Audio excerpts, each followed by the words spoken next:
Hyvää päivää, hyvät katsojat, ja tervetuloa uuden videon pariin. Tässä videossa minun pitäisi käsitellä minun mielestä 3 suosikkiketiosaustani. Eli Carnotaurus, Ankylosaurus ja Spinosaurus. Nämä on hyvin mielenkiintoisia lajeja, eli varautukaa hyvin pitkälle videolle. Käydään vielä muutama asia ennen kuin mennään. Ensimmäinen juttu on se, että kaikki kanavat pitää avaa käyttää tässä videossa apuna, niin löytyypä tuolta kuvauksessa ja muistakaa tilata ne kanavat. Toisena asiana on se, että Sote-liittoon lupaava oleva Monopoly-pelivideo voi olla, että sitä ei tehdä, koska se on niin vaikeaa, se ensimmäinenkin versio meni pieleen, koska jotain tapahtui puhelimelle. Se ei kuvattu minun, vaan mun toverini Sotia C:n puhelimella, kun me kuvattiinkin se sillä. Mutta joka tapauksessa varautukaa siihen. Mutta nyt on aika tilata se kanava, koska tänä kesänä tulee paljon mielenkiintoisia asioita. Mutta nyt mennään käsittelemään tätä aihetta. Mennään onnesti keel. Lähme. Ankylosaurukset ovat yksi mielenkiintoisimmista dinosauruksista. Sen takia se on mun kolmanneksi dinosaurukseni. Ne kuuluu ankylologien joukkoon, eli kilpisauruksiin, johon kuuluu muutama muutkin lajit. Ankylosaurus ei ole suurin yksilö, vaan on se suurimpia, mutta ei suurin. Mutta kaikista tunnetuin yksilö Ankylosaurus on. Vaikka ankylosaurukset eivät ole sen lajin yksilön suurimpia, ankylosaurukset ovat kyllä, ihmisiä suurimpia. Ankylosaurusten korkeus on noin 3,6 metriä. Pituus on 6 metriä, mutta sitten leveys on 2,5 metriä. Ankylosaurukset ovat yksi voimakkaimmista ja parhaiten suojelmista dinosauruksista. Ja kun sen lajin yksilöstäkin voisi päätellä, sillä on koko kehoa katkava, valtava, paksu kilpi. Kilpi on jonkinlaista luun ja nahan sekoitusta, mutta kuitenkin hyvin vahva. Ja sillä myöskin puussa on myöskin piikkejä, että Ankylosaurus ei ole mitään helppoa kaatavaa. Ja ei todellakaan sen tehokkaimman aseen myötä, eli nuijan. Tutkijat epäilevät, että tämän Ankylosaurus käytti tätä nuijaa suojatakseen itseään valtavista dinosauruksista. Jopa supermassiivisen pelottavan dinosauruksen kuninkaan Tyrannosaurus Rexinkin kynsistä. Vaikka Tyrannosaurus Rexin leuat ovat vahvoja, hyvin vahvoja, ne voisi murhata minkä tahansa luun. Tätä luuta se ei. Ankylosauruksen ainoa heikko kohta on maassa, jossa ei ole mitään. Eli periaatteessa saisit sen kaadettua selälteen. Saisit sen tapettua. Mutta se on hyvin vaikeaa. Ankylosaurukset ovat kasvisyöjä. Ne syövät erityisesti ruohoa ja lehtiä. Ne elävät Keski- ja Etelä-Amerikoissa. Ne kuolivat sukupuuttoon noin 67 miljoonaa vuotta sitten, eli vähän myöhemmin kuin noin asteroitti iski maailmalle. Mutta joka tapauksessa nämä on hyvin mielenkiintoisia lajeja ja muistuttavat nykypäivän kilpikonnaa kilven takia.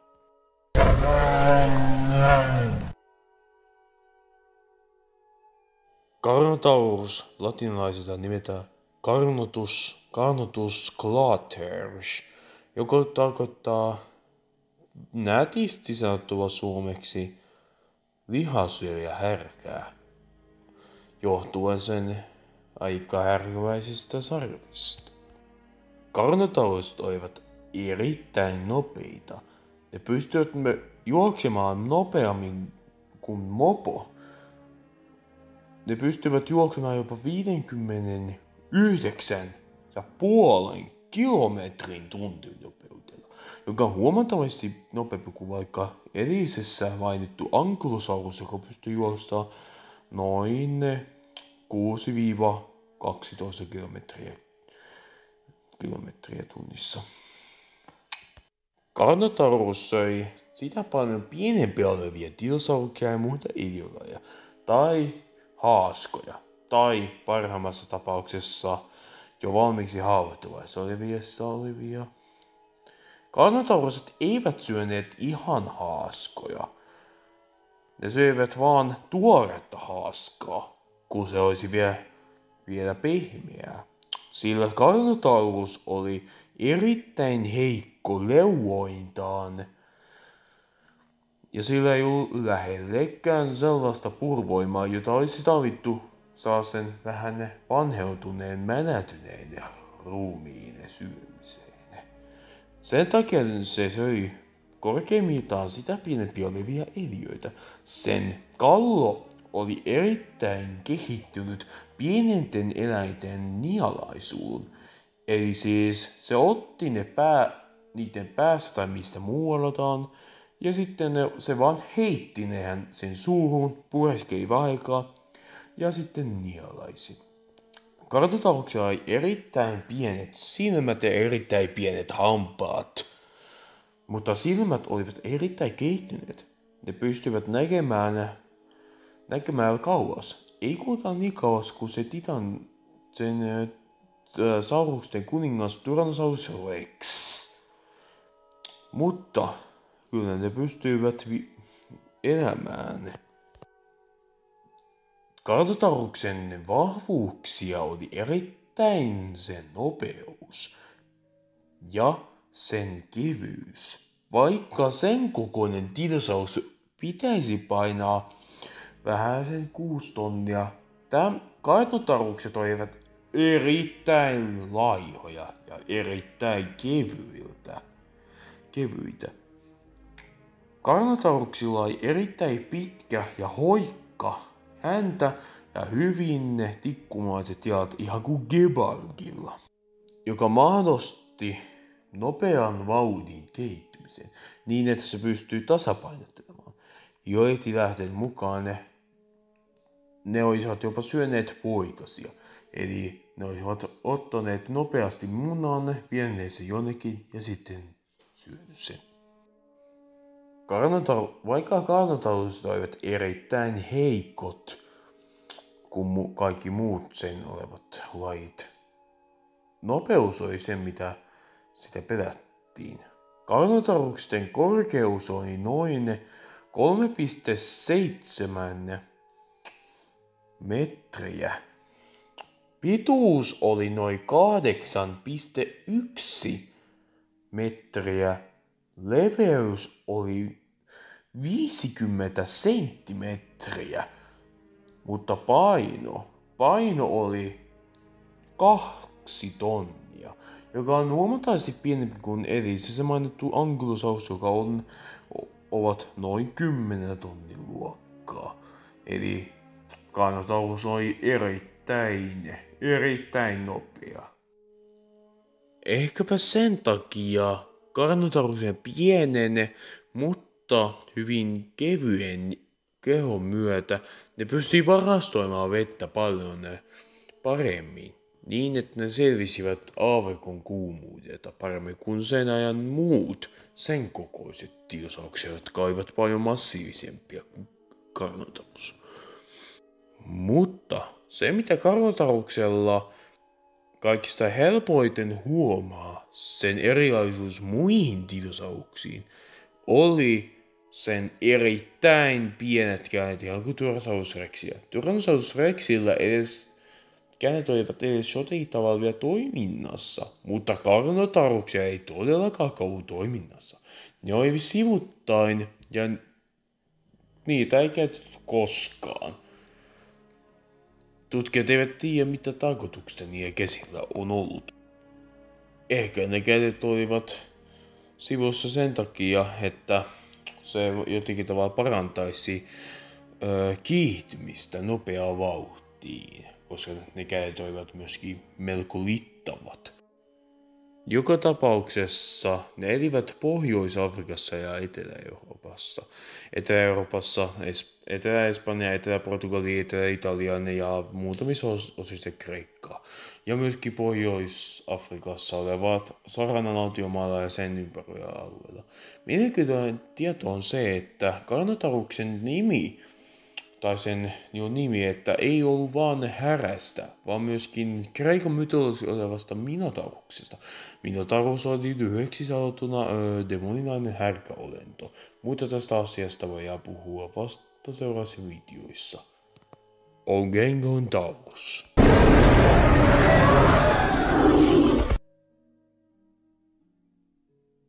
Spinosaurus, totta kai jätettiin se viimeiseksi se suurin.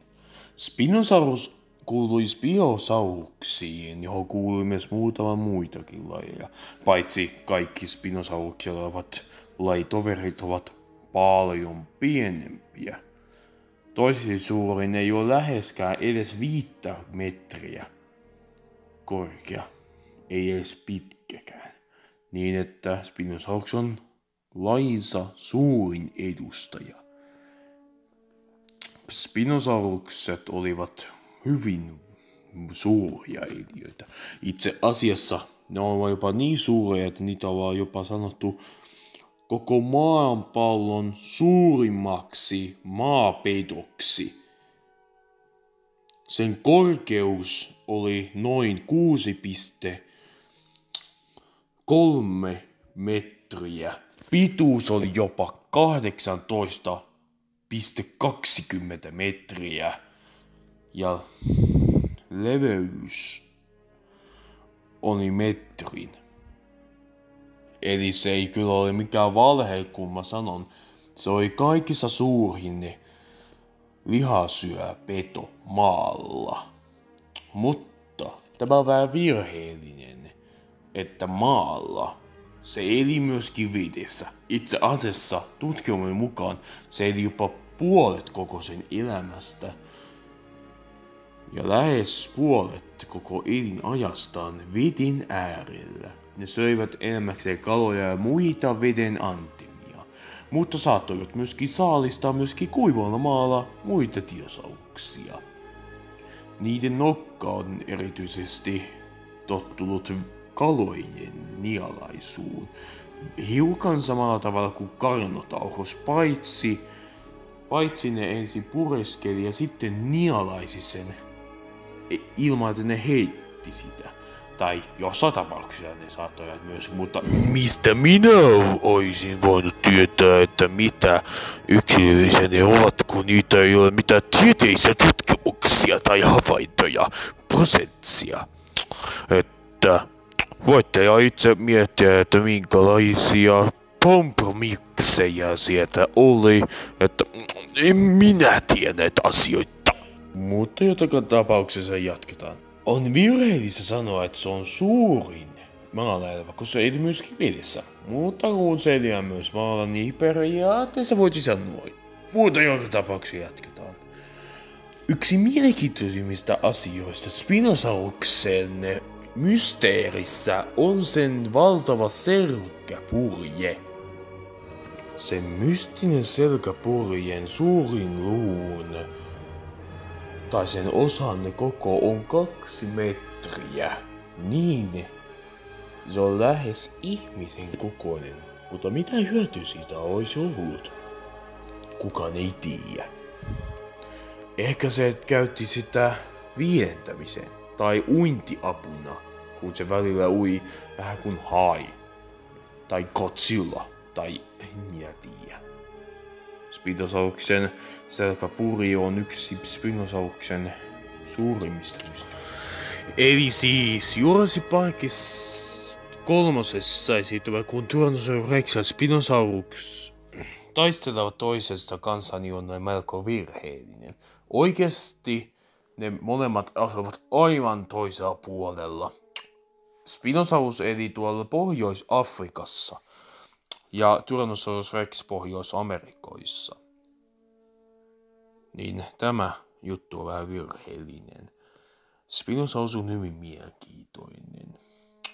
Spinosaurus muistuttaa nykyajan krokotiilia ihan ulkonäön, käyttäytymisen, ruokavalion ja muiden ja ulkonäön takia. Erityisesti pään takia se muistuttaa aika paljon krokotiilia. Nyt olemme päässeet videon loppuun. Muistakaa tilata kanava ja tykkää tästä videosta. Muistakaa myös tilata kaikki kanavat, mitä mä oon maininnut tässä videossa. Petteri Mikkonen, Ville Mäkipeto, Sotilas N, Sotilaiden liitto ja Miro Takanäkä ja Musta Alanko. Muistakaa tehdä niitäkin kanavia. Linkit on tuolla kuvauksessa. Nähdään seuraavassa videossa. Ja hyvää kesälomaa kaikille, jolla se alkoi. Nähdään.